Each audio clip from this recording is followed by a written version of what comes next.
말씀 잠언 3장 1절부터 10절입니다. 구약성경 913쪽입니다. 구약성경 913쪽.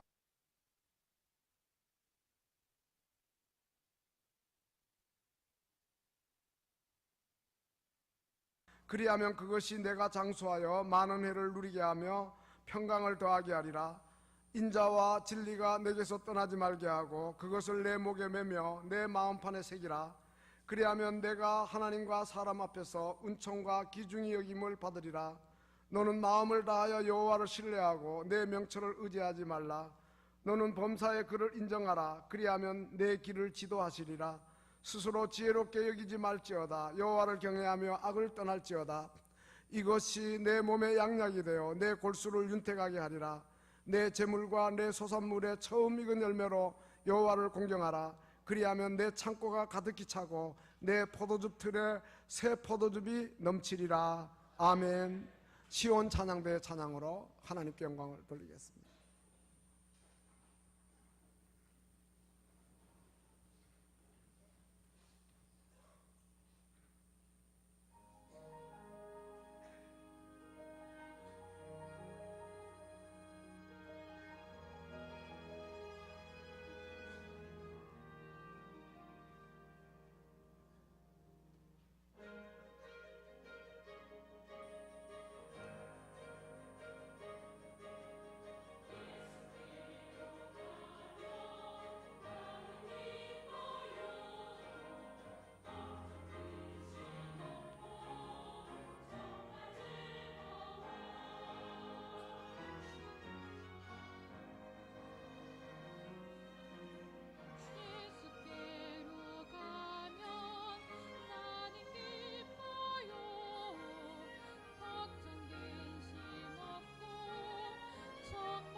아멘.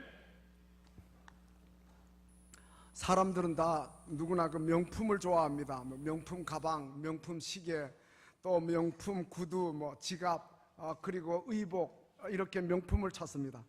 하도 명품을 좋아하다 보니까 짝퉁이 생기고, 그래서 짝퉁 백화점까지 중국에 있다는 그런 말씀을 지난번에 드렸는데요. 5월은 가정의 달입니다. 5월 첫째 주일 어린이 주일로 전국교회가 지키고, 오늘은 또 5월 5일 어린이날이기도 합니다. 사실 어린이날이나 어린이 주일, 또 그리고 가정의 달이 있는 것은 가정의 소중함을 일깨우는 것이고, 그리고 자녀들을 믿음 안에서 잘 양육하려고 하는 이러한 의도가 있는 것입니다. 그런데 요즘은 보면 어린이 천국이라 할 수 있고, 어린이가 집안에 우상이 되고 있는 걸 봐요. 부모들이 자녀를 잘 낳지 않고, 그리고 또 하나만 낳고, 그러니까 아이밖에 모르는 것을 보게 됩니다. 모든 부모들은 자기 자녀를 명품 자녀로 만들고 싶어 합니다. 그러면 어떻게 하면은 우리의 자녀를 명품 자녀로 만들 수 있을까요? 어려서부터 값비싼 장난감을 사줘야 됩니까? 아니면은 학교에 들어가서 또 학원으로 아이들을 보내야 합니까? 인류 강사의 그 과외를 받아야 합니까? 인류 대학을 나오고 대기업에 취직하고, 그리고 또 유능한 사람 만나서 결혼하고, 요사이 뭐 흙수저 금수저 이야기가 있는데, 태어나면서부터 좋은 가문과 능력 있는 부모를 만나야 합니까? 요사이 가정이 많이 깨어지고 있습니다. 이혼의 아픔을 가지고 살아가는 가정들이 많아서 교회에서 가정의 윤리를 이야기하기가 대단히 어렵습니다. 이혼을 하고 또 재혼을 하는데, 통계를 보면 재혼한 가정의 이혼율이 초혼 가정의 이혼율보다 더 높다는 그러한 통계가 나와 있어요. 우리가 해마다 매번 이렇게 교회에서 가정의 달을 지키고 어린이 주일을 지키는 것은 가정이 얼마나 중요한가, 그리고 우리의 가정이 하나님의 뜻에 일치해야 되지 않는가, 이러한 의미에서, 그리고 또 우리의 자녀들을 신앙으로 바로 양육해서 명품 자녀를 만들어야 되지 않는가 하는 이러한 의미에서 이러한 절기를 지키게 되는 것입니다. 그런데 감리교의 창시자인 요한 웨슬레는 이런 말을 했습니다. 나의 가장 큰 목회지는 가정이고, 가정 목회가 아주 중요하다는 거예요. 예, 교회 목회 이상 가정 목회가 중요하다는 거예요. 그러면서 나의 가장 힘든 목회지도 가정이다. 이 가정 목회가 쉽지 않다는 거예요. 식구들에게 존경받기가 쉽지 않다는 거예요.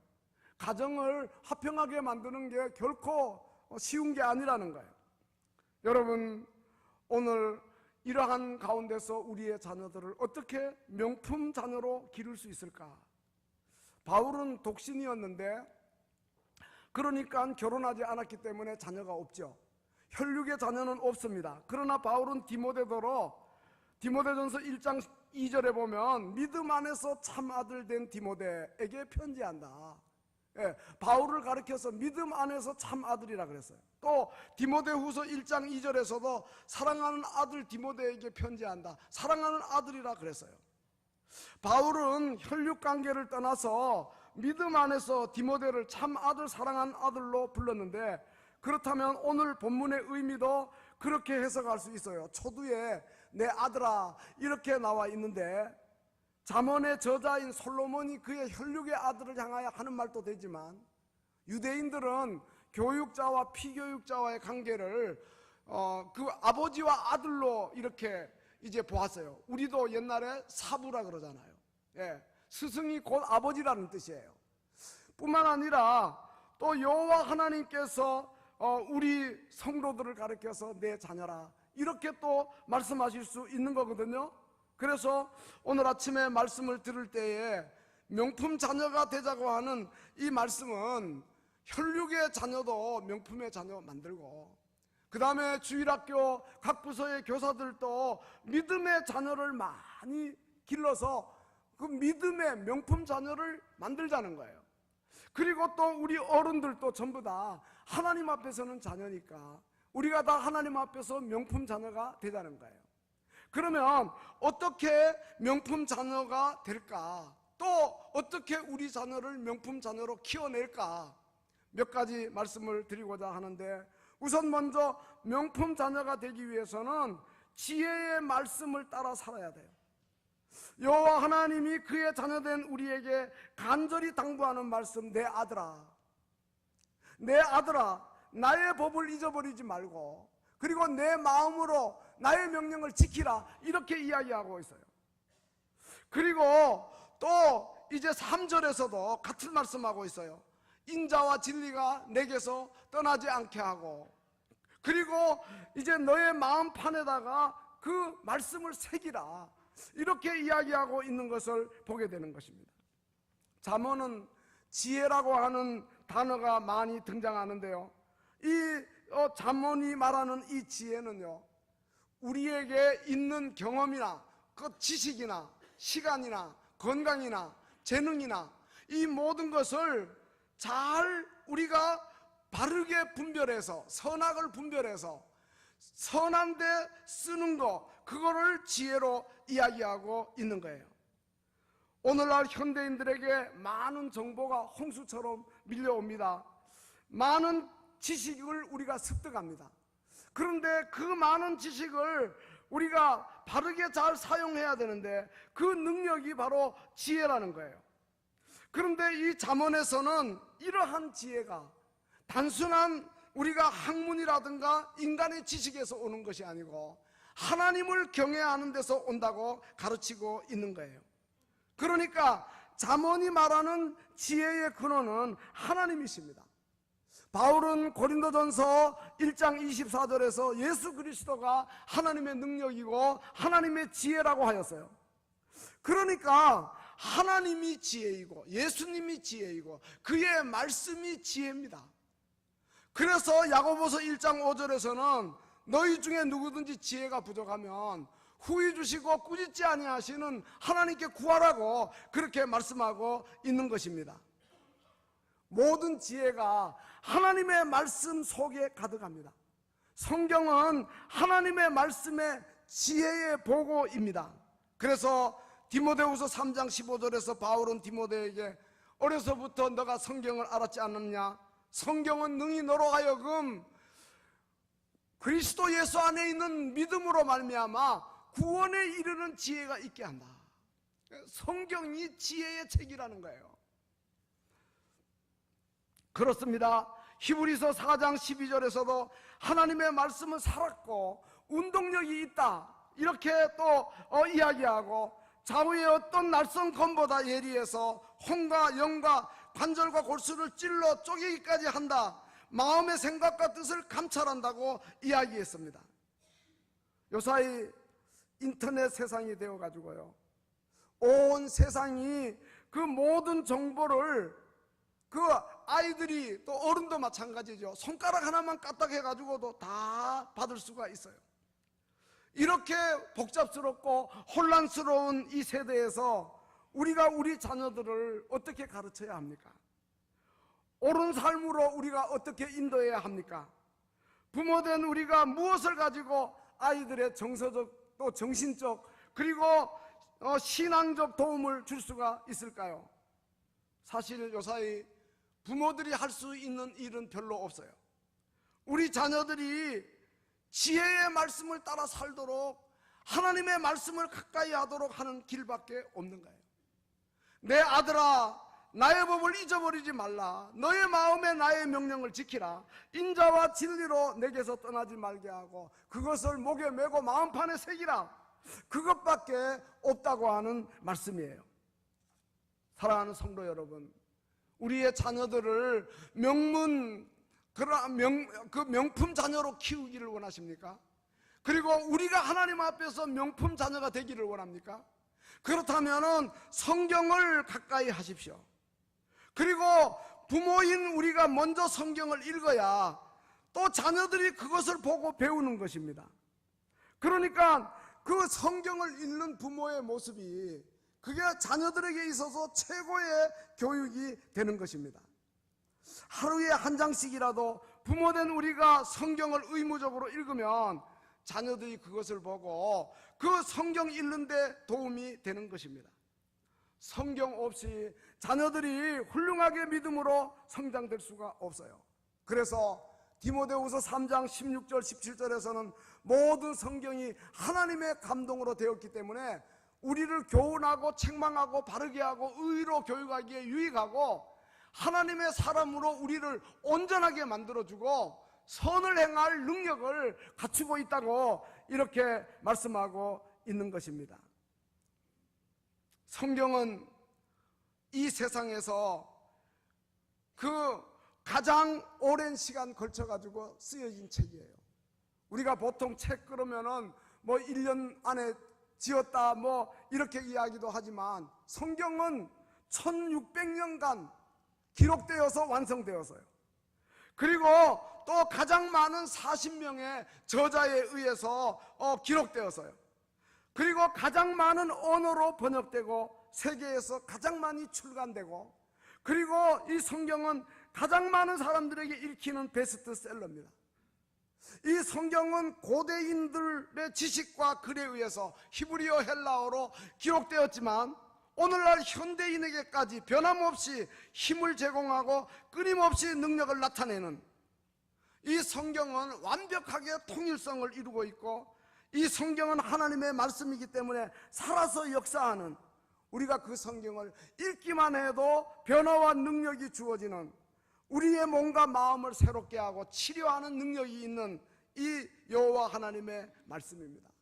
그러므로 우리가 하나님의 말씀을 가까이 하고 읽고 그 말씀을 묵상하고 그 말씀을 따라 살 때에 우리가 하나님 앞에서 그 명품 자녀가 되고 우리 자녀들이 또 부모를 본받아서 명품 자녀가 될 수 있다는 말씀이죠. 국제기도원협회가 있습니다. 기독 실업인들이 돈을 내서 성경을 출판하고 또 성경이 필요한 사람들에게 나눠주는데 군인들에게도 보급하고 그리고 호텔 객실에도 비치하고 그럽니다. 이 사람들이 많은 돈을 들여가지고 성경을 출간하고 있는데 왜 그런 일을 하는가? 그 사람들 생각은 성경이 들어가는 곳에 변화가 온다는 확신이 있기 때문이에요. 아무 일 안 해도 성경 자체가, 성경을 뿌려 놓으면 열매를 맺게 된다는 거예요. 하나님의 말씀의 능력을 믿는 거죠. 그래서 그 많은 돈을 들여가지고 성경을 출간해서 나누어 주는 일을 하는 거예요. 그들은 확신하기를 성경이 가는 곳에 하나님의 나라가 이루어진다. 그래서 공산권 나라가 지금은 많이 개방되어 있지만 이전에는 중국이라든가 구소련은요, 성경 가져가다가 잡히고 또 성경 발각되면 다 몰수당하고 그럽니다. 근데 왜 그러한 위험을 감수하면서 성경을 가져갔는가? 그것은 성경 말씀이 들어가면 변화가 일어난다는 걸 확신했기 때문이에요. 그래서 이 성경을 이제 보급하면 성도가 생기고 신자가 생기는 거죠. 그리고 교회가 세워지고, 그리고 나중에는 성경을 출판하는 인쇄소까지 생기고 말씀이 가는 곳에 기적이 일어날 걸 확신했기 때문에요. 그래서 오늘날 이렇게 러시아에도 중국에도 교회가 들어서는 것은 성경이 가면서 나타낸 기적인 거예요. 여러분, 우리가 하나님의 말씀, 지혜의 말씀, 성경을 가까이 하고 읽으면 변화의 은혜를 하나님이 우리에게 주시고요. 그리고 이제 내 아들아, 이렇게 혈육의 아들도 이야기하지만 또 믿음의 아버지가 그 교육받는 제자들에게도 이야기하고 또 여호와 하나님이 오늘 우리 성도들에게도 이야기합니다. 나의 법 잊어버리지 말고 내 마음을 나의 명령을 갖다가 지키고 그리고 말씀을 내 마음판에 새기라, 이렇게 말씀하시는 당부를 우리가 꼭 받아들이고, 아무리 좋은 말을 들려줘도 안 듣는 사람은 안 듣죠. 그래서 예수님 뭐라고 말씀하셨습니까? 귀 있는 자는 들으라. 그렇게 말씀하시고 너희 귀는 들음으로 복이 있다 그러고, 그리고 요한계시록 2장 7절에서는 귀 있는 자는 성령이 교회들에게 하시는 말씀을 들으라고 하였는데, 복된 그러한 귀를 갖는 우리 모든 성도들 되어서 하나님의 말씀이 잘 들려지는 이러한 은혜가 있으시기를 주님의 이름으로 축원합니다. 그리고 오늘 본문에는 이 지혜의 말씀을 따라 사는 자가 앞에서 하나님의 명품 자녀가 된다 그랬고, 우리 자녀들도 명품 자녀로 만들 수 있다 그랬는데, 오늘 본문은 더 구체적으로 하나님의 말씀을 따라 살 때 받는 복을 이야기하고 있어요. 오늘 본문 1절 2절에 내 아들아 나의 법을 잊어버리지 말고 마음으로 나의 명령을 지키라 그리하며, 결과를 이야기하는 거죠.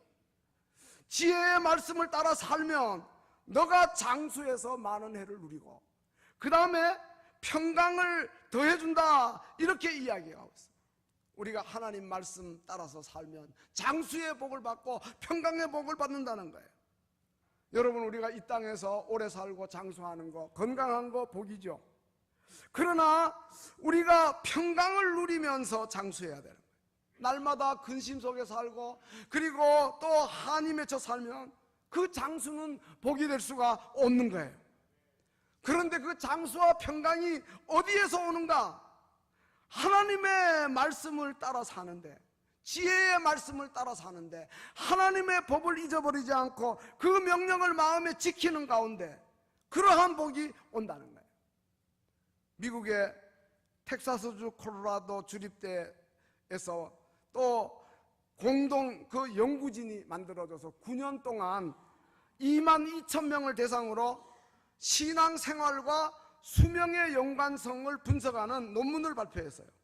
그런데 정기적으로 예배에 참석하는 사람하고 그렇지 못한 사람하고 수명의 차이가 7년이 난다, 이렇게 발표를 했어요. 주일마다 예배에 참석하는 사람의 평균 수명은 82세고 그렇지 못한 그러한 신앙생활을 하지 않는 사람의 평균 수명은 75세다, 이렇게 발표를 했어요. 이러한 발표에 대해서 의사학회에서는 신앙생활을 꾸준히 지속적으로 하면 마음의 평화가 와가지고 스트레스를 해소시켜 준다는 거예요. 그래서 건강에 도움을 주니까 장수할 수밖에 없다는 거죠. 우리가 교회 와가지고 예배드리면 마음속에 독이 빠져나간다는 거예요. 스트레스가 사라지는 거죠. 그런데 그것도 모르고 계속 일만 하면서 일 속에 묻혀 살면 장수의 복을 누릴 수가 없다는 거죠. 우리가 하나님의 법을 잊어버리지 않고 마음으로 그 명령을 지키면 하나님이 우리에게 장수의 복을 주시는데, 10계명도 보면 2계명과 5계명에서 나를 사랑하고 내 계명을 지키는 자에게 1000배까지 은혜를 베푼다 그랬잖아요. 또 그리고 부모를 공경하는 자에게 땅에서 잘되고 장수한다 그랬잖아요. 그 모든 것은 뭡니까? 하나님의 명령을 지켜나가는 거죠. 또 4계명도 마찬가지입니다. 엿새 동안 힘써 모든 일을 하고 그 다음에 7째 날은 여호와 하나님의 안식일이니까 아무 일도 하지 아니하고 그 안식일을 여호와의 성일이라, 존귀한 날이라 이렇게 존귀히 여기고, 이렇게 하면 여호와 안에서 우리가 즐거움을 얻을 것이다, 이렇게 이사야 58장 이야기하고 있어요. 그 이유는 하나님이 안식일을 복되게 하고 그리고 그날을 거룩하게 했기 때문이라, 이렇게 이야기하고 있는 것입니다. 여러분, 지혜의 말씀을 따라 삽시다. 하나님의 법도와 명령을 따라 삽시다. 그리고 이제 우리가 하나님의 계명을 마음에 늘 지키면서 삽시다. 그러면 하나님께서 우리에게 1000배까지 은혜를 주실 것이고 땅에서 장수하는 복도 주시고 그리고 여호와 안에서 즐거움을 누리는 복도 주실 것입니다. 이러한 모든 은혜를 받아 누리시기를 주님의 이름으로 축원합니다. 그 다음에 오늘 본문 3절에는 보면 인자와 진리가 내게서 떠나지 않게 하고 그것을 내 목에 메고 내 마음판에 새기라 그랬는데, 여기 인자와 진리는 바로 지혜의 말씀인 앞에 나오는 하나님의 법과 명령을 가리키는 거예요. 그저 그 강조하느라고 반복해가지고 그 표현을 바꾼 것 뿐이에요. 그런데 우리가 그렇게 말씀 따라 살면, 그리하면 4절에 나오죠. 반복해서 강조합니다. 하나님과 사람 앞에서 은총과 기중이 여김을 받는다, 이렇게 이야기하고 있습니다. 앞에서 이사야 58장 말씀드렸는데 여호와 안에서 즐거움을 누린다 그랬죠. 그거는 평강이죠. 근데 이어서 또 뭐라고 이야기하나 하면 내가 너를 땅의 높은 곳에 올리고, 그렇게 말씀하고 있습니다. 땅에서 높은 곳에 올린다는 말은 하나님 앞과 사람 앞에서 은총과 기중이 여김을 받는다는 뜻이죠. 지혜의 말씀을 따라 사는 자는 하나님께도 인정을 받고 사람들에게도 기중이 여김을 받는다. 바로 그 말씀이에요. 그러니까 우리가 하나님 앞에 명품 자녀가 되고 우리 자녀들을 하나님 앞에 명품 자녀로 키우려면 하나님의 말씀을 가까이 하도록 해야 한다는 거예요. 금요일마다 목사님들 모이는데 지난 금요일에는 공항 베델교회 오세강 목사님 오셔서 그러한 이야기 하는 걸 들었어요.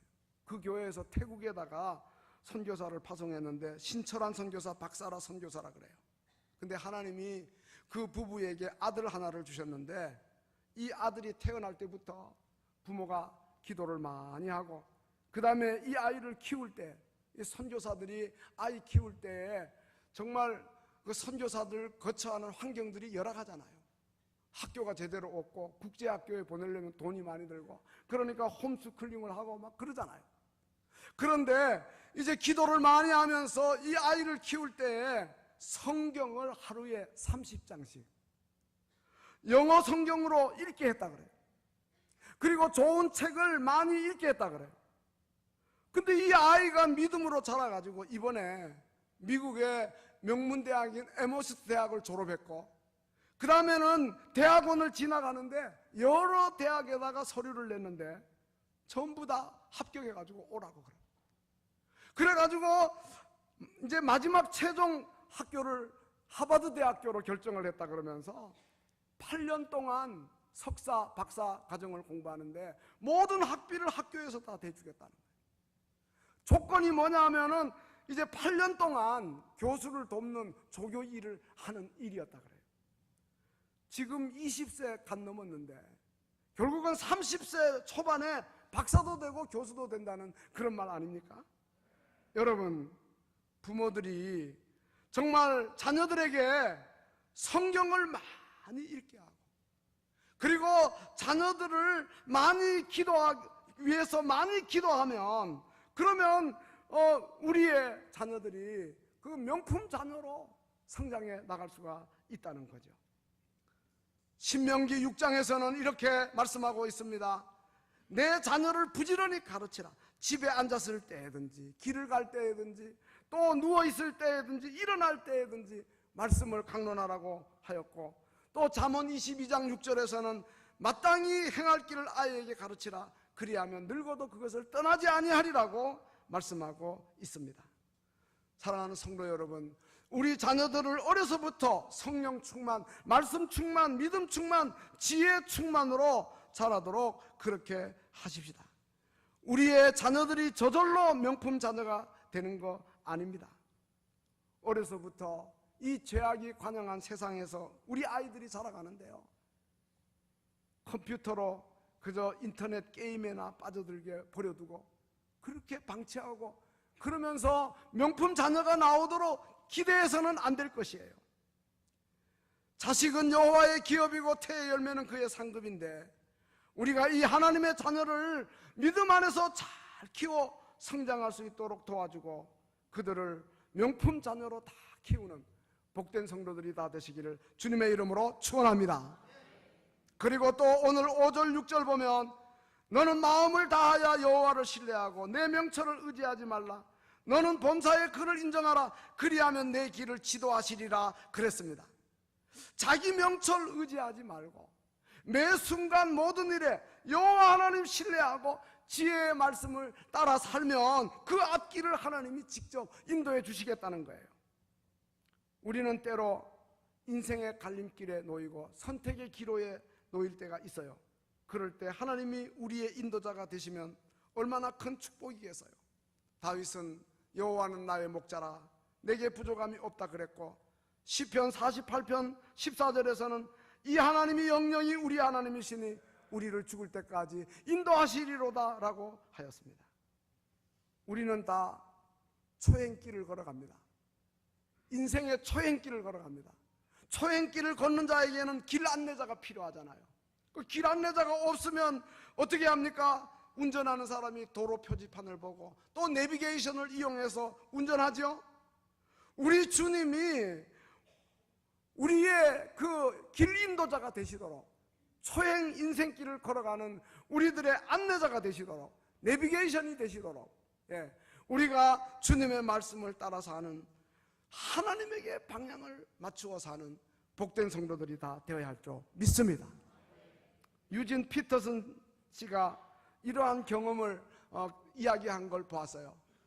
잔디 깎는 기계의 날을 갈기 위해서 이제 기계를 옆에다 눕혀놓고는 그 다음에 날을 떼어내기 위해서 이제 큰 렌치를 가지고 나사를 돌아가게 하는데 안 되는 거예요.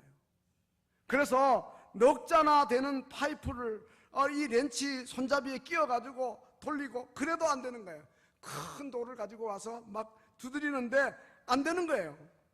그런데 그때 지나가는 이웃집 사람이 그 나사는 반대 방향으로 줄이 파 있기 때문에 그쪽으로 해야 된다 하더라고요. 그래가지고 그제서야 하니까 조금만 힘을 주어도 말이에요, 반대 방향으로 그 나사가 쉽게 풀리더라는 거예요. 너무 좋아서 어쩔 줄 모르면서 영적인 교훈을 받은 거죠. 우리의 삶이 하나님과 반대 방향으로 나가면 절대 명품 자녀가 될 수가 없고 명품 자녀를 키울 수가 없다 이 말이에요. 우리 자신의 지혜보다도 하나님의 지혜를 믿고 우리의 삶을 하나님에게 방향을 맞추고 나가는 복된 성도들이 다 되어야 할 줄로 믿습니다. 마지막으로 본문 7절은 이렇게 이야기하고 있습니다. 스스로 지혜롭게 여기지 말고 여호와 경외하면서 악을 떠나고, 그러면서 9절에 보면 그 하나님의 명령에 따라서 재물과 소산물의 처음 익은 열매로 여호와 잘 공경하면, 그리하면 반복해서 말하죠. 내 창고가 가득히 차고 내 포도즙의 틀에 새 포도즙이 넘치리라 말씀했어요. 지혜의 말씀을 따라 살면 명품 자녀만 되는 것이 아니라 물질의 복도 하나님이 넘치게 채워주신다고 하는 그러한 말씀이죠. 말라기 3장에도 그렇게 이야기합니다. 지혜의 말씀을 따라 온전한 11조를 창고에 들이면 하늘문을 열고 복을 쌓을 것이 없도록 부어주시겠다, 이렇게 말씀하고 있는 것입니다. 결론으로 말씀을 맺으려고 합니다. 우리 모두가 하나님의 명품 자녀가 되고, 특별히 어린이 주일을 맞아 우리 자녀들이 하나님의 명품 자녀로 클 수 있도록 지혜의 보고가 되는 하나님의 말씀을 날마다 가까이 하고, 그리고 후히 주시고 꾸짖지 아니하시는 하나님께 지혜를 구하고, 그래서 정말 하나님이 우리에게 그 베푸시는 은혜를 따라서 모두가 다 명품 자녀가 되는 귀한 복 누리시기를 주님의 이름으로 축원합니다. 기도하시겠습니다. 가정의 달 맞게 하시고 어린이 주일 맞게 하시니 감사드립니다.